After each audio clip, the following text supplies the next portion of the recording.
Good morning friends, स्वागत है आपका हमारे यूट्यूब चैनल पर। जो रीट के पेपर है वो आरबीएससी की साइट पे अपलोड कर दिए गए हैं और ये जो पेपर है ये 24 जुलाई सेकंड शिफ्ट का साइकोलॉजी का पेपर है और जो इसकी सीरीज़ है वो डी है। तो देखते हैं, हमने प्रयास किया है कि आपके सामने सारे क्वेश्चनों को सॉल्व करने का। फिर भी एक दो क्वेश्चन रह गए हैं तो वो आप देख लीजिएगा जब आंसर की आएगी। तो देखते हैं इसका पहला क्वेश्चन, डिसलेक्सिया कहते हैं। इसके ऑप्शन है पढ़ने में कठिनाई, गणित समझने में कठिनाई, वर्तनी लिखने में कठिनाई, प्रतिस्पर्धा में कठिनाई। तो इसका सही आंसर क्या होगा? पढ़ने में कठिनाई।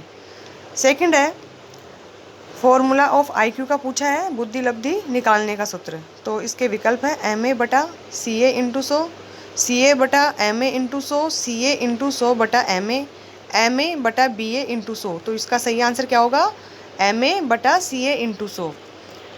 तीसरा क्वेश्चन है इसका, आत्मसातकरण है। इसके ऑप्शन है वर्तमान स्कीमा का प्रयोग बाह्य जगत के विश्लेषण के लिए, बेहतर में बदलने की प्रक्रिया, आंतरिक दुनिया के अनुकूल होना, इनमें से कोई नहीं। तो इसका सही आंसर क्या होगा?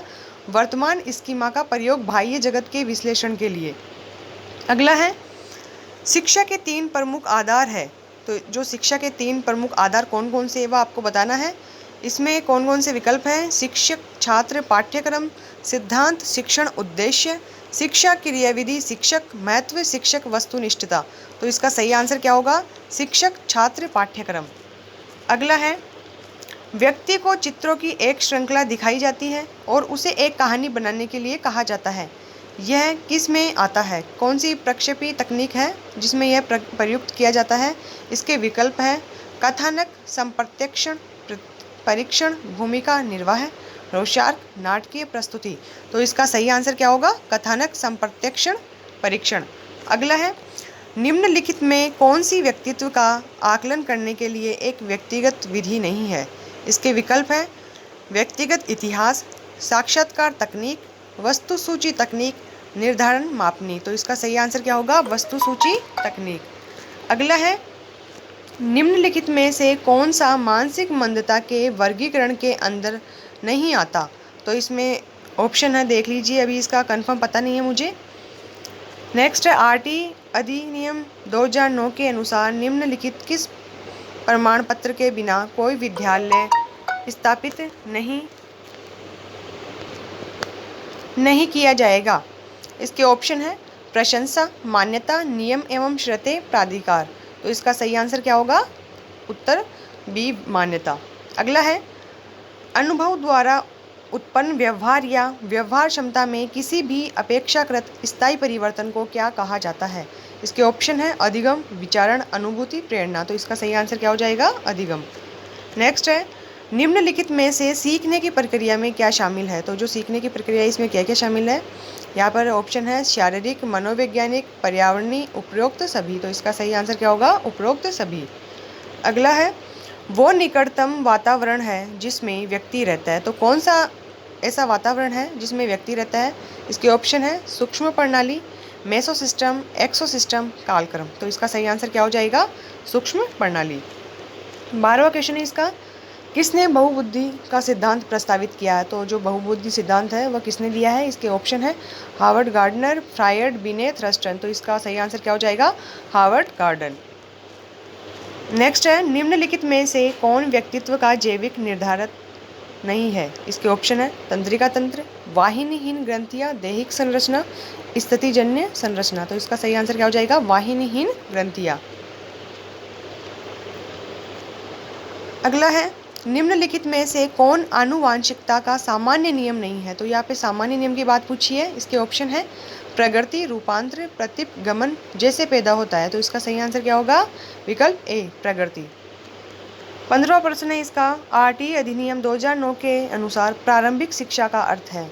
यहाँ पर इसके ऑप्शन है पहली कक्षा से 8वीं कक्षा तक की शिक्षा, प्रथम श्रेणी से पहले की शिक्षा, 8वीं से 12वीं कक्षा की शिक्षा, माध्यमिक शिक्षा। तो इसका सही आंसर क्या हो जाएगा? पहली कक्षा से 8वीं कक्षा तक की शिक्षा। 16वां प्रश्न है इसका, आनुवंशिकता तंत्र के अध्ययन के क्षेत्र में नवीन शोध किस दिशा की ओर अग्रसर है? कोशिका विज्ञान, जीवमिति, जानवरों का प्रायोगिक प्रजनन, उपरोक्त सभी। तो इसका सही आंसर क्या हो जाएगा? उक्त सभी। 17वां प्रश्न है, आरटी अधिनियम 2009 शिक्षकों के लिए प्रति सप्ताह कितने घंटे काम करने का निर्देश देता है? इसके विकल्प है 40 घंटे, 45 घंटे, 42 घंटे, 48 घंटे। तो इसका सही आंसर क्या होगा? विकल्प बी, 45 घंटे।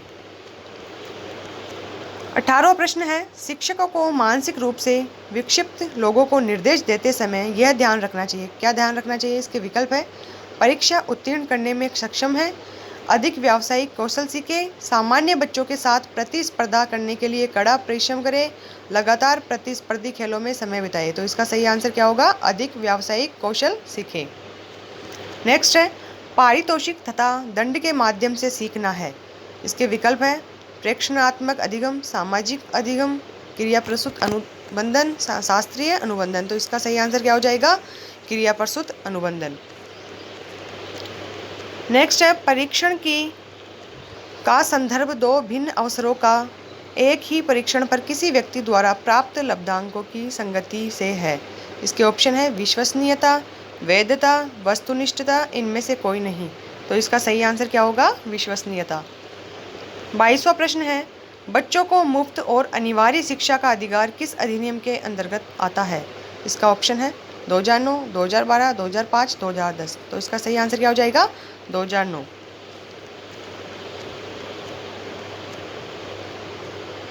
नेक्स्ट है, फ्रायड के अनुसार व्यक्तित्व के प्राथमिक संरचनात्मक तत्व है। इसके ऑप्शन है चेतन, अवचेतन, अचेतन, इदम, अहम, पराअहम, आनंद के सिद्धांत, रक्षात्मक प्रतिक्रिया। इसका सही आंसर क्या है?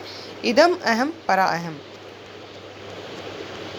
नेक्स्ट है, सीता एक डे केयर सेंटर में काम करती है, वेतन कम है और काम के घंटे लंबे हैं, लेकिन वह बच्चों के आसपास रहना पसंद करती है और उच्च वेतन वाली नौकरी की तलाश करती है कि कोई इच्छा नहीं रखती है। सीता की यह प्रेरणा किस प्रकार की लगती है? इसके ऑप्शन है आंतरिक, बाह्य, स्वार्थी, बाहरी। तो ये कौन सी है? आंतरिक। नेक्स्ट है, जब कोई व्यक्ति सूचनाओं को संसाधित कर रहा होता है तो मस्तिष्क में चलने वाली मानसिक गतिविधि कहलाती है। इसके ऑप्शन है अधिगम, मानसिक कल्पना, विचारण, संकल्पना। तो मेरे मत अनुसार इसका ऑप्शन जो सी है वो हो सकता है। अगला है, निम्नलिखित में से कौन सा संज्ञानात्मक कार्य पद्धति के स्वस्थ स्तर को बनाए रखने में मदद करने के लिए उपयुक्त नहीं है? नेक्स्ट है, जीवन अस्तित्व के संघर्ष और उत्तरजीविता की एक सतत श्रृंखला प्रस्तुत करता है। ये किसके द्वारा कहा गया? तो ये डार्विन के द्वारा कहा गया था। इसका अंतिम क्वेश्चन है, पियाजे द्वारा दिए गए संज्ञानात्मक विकास के सिद्धांत में निम्नलिखित में से कौन सा विकास का प्रमुख काल नहीं है? तो जो पियाजे ने संज्ञानात्मक विकास का सिद्धांत दिया था उसमें एक अवस्था पूछी है कि जो ये इसमें 4 विकल्प है, इसमें एक अवस्था इनकी नहीं बताई गई है। तो इसमें ऑप्शन है संवेदी प्रेरक स्थिति, पूर्व संक्रियात्मक स्थिति, चक्रीय चरण, औपचारिक प्रचालन। तो जो इसका विकल्प सी है चक्रीय चरण, ये इसका सही आंसर हो जाएगा। और अगर दोस्तों आपको हमारा चैनल पसंद आया है तो चैनल को लाइक, शेयर और सब्सक्राइब जरूर कीजिएगा। धन्यवाद।